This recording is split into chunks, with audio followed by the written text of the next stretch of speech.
This is Local Edition. I'm Brad Pomerance coming to you from Sacramento today. So glad Heath Flora is joining us. He's a member of the California State Assembly, representing significant portions of the Central Valley, which I have visited. I've been to your district, beautiful, just the heart of California.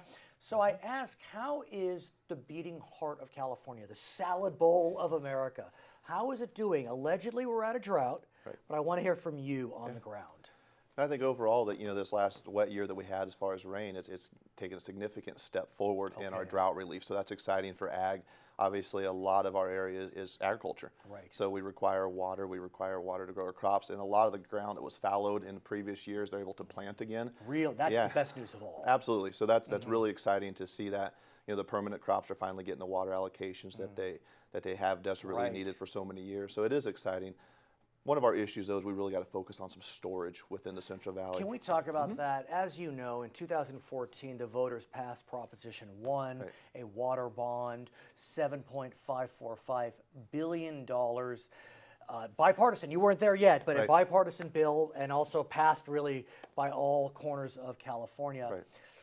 Sir, it's been over 2 years, and I haven't seen any jackhammers drilling for storage above ground or otherwise. No, it's incredibly frustrating. It's not something that the voters, they voted for this. They approved it. It's not something that just came out of the legislature. So the citizens of California wanted this to happen, and that's what happens when sometimes Sacramento bureaucracy gets involved in these projects. Is that the problem? What's the problem? Sadly, it's bureaucracy. There's an environmental community that's got some major concerns, and those concerns we need to take in consideration and certainly address. Are they screaming CEQA or something? There's certainly CEQA issues. There's all sorts of issues on the environmental side that they're kind of holding up some of these projects. But here's what's confusing to me. Democrats and Republicans seem to agree that there are certain reservoirs that are ready to go. Sites, I think, is one. I'm trying to think of the other one. Temperance Flat. There's no debate, or maybe there is, I guess, on these two. Let's get cracking. No? Absolutely. Sites is moving along very nicely. And I think, there's a tremendous amount of push to get sites done. Temperance is... So if I went to sites, is there stuff going on? Not physically, no. Not physically. But as far as bureaucracy goes, it's understand. moving a lot further along than what Temperance is. Okay. So we're excited that sites is actually progressing. We think that you'll probably start seeing some work done there, hopefully in the near future, 2017? If we're lucky. Okay. I would say probably by 18, if it continues to move like it is, you'll probably see something going on. And then on the federal side, the Department of Interior, they're really excited about California water storage and kind of moving some things forward. So if we can get some help on the federal side to help, motivate California. One could argue whatever you may think of, whatever one may think of the new administration, arguably, I would think they'd be more positive towards above ground storage. Absolutely. And does that help the Prop 1 process? Absolutely. It does. Because if we can get some of the Department of Interior involved with it, we can kind of streamline some of these legislative issues, that's a benefit to all of us. And we still need federal permits for some? Do you know? I don't know.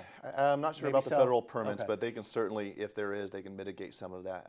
Rienzi Secretary is tremendously, about 3 weeks ago, actually, a bipartisan group of us went to D.C. and we met with him.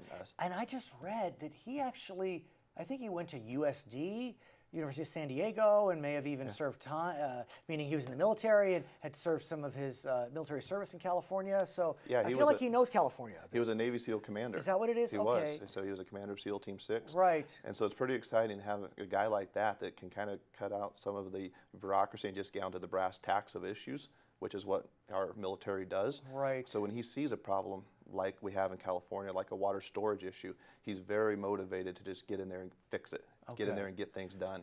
So that's very encouraging. So let's hear more about that when you come back, but I want to talk about something else if we may, and that is career technical education. What I think is so compelling about Career Tech is that, again, whatever one may think about the federal administration, what we know is that there's this push to bring jobs back to America. I'm not sure what that means, but I'm all for jobs coming however it works. Absolutely. But those jobs likely would be skilled, semi-skilled, manufacturing, automotive. Those are career tech type jobs. Absolutely. And so if they're going to come back, we got to be ready with employees to fill those jobs. And I'm a little concerned that California, is it getting ready for these new jobs?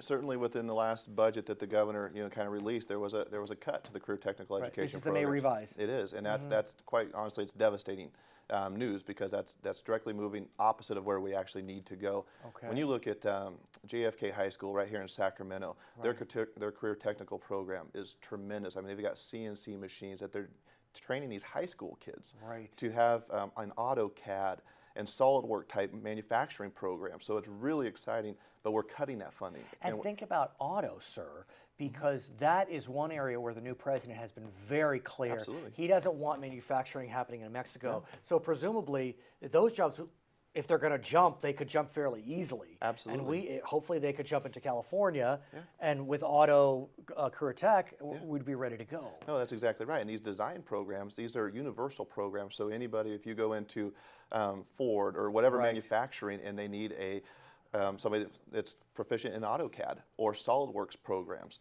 they jump in, and those are good, high-paying jobs that these kids can have out of high school without having the massive debt coming out of a 4-year degree. You were a firefighter before you came to the Assembly. I think you still are a firefighter.